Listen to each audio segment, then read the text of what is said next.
Welcome to The Last Breakfast. Please enjoy the video. You begin by opening Google Drive and signing into the exact account that held the file. Once done, click Trash in the left sidebar. Drive keeps deleted items for up to 30 days, so your file may be there.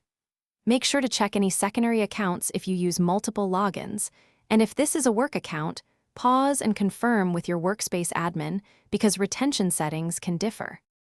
If you spot the file, right-click and choose Restore so it returns to its original location and permissions. That's the fastest path. If trash is empty, use Drive search bar with filters Owner, Type, Before, After, to narrow results. Also check Shared with Me and Recent tabs because files can be moved or shared rather than deleted. Make sure to expand search terms and try variant file names, since small typos hide results.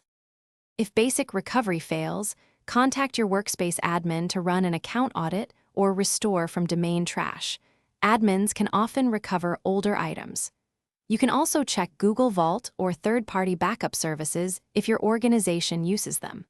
Finally, if nothing works, confirm you're signed into the correct email, review Drive sync settings on desktop, and try an incognito browser to rule out extensions. These steps often reveal simple mismatches that block recovery. Thanks for watching. If this was helpful, leave a like and consider subscribing. See you next time.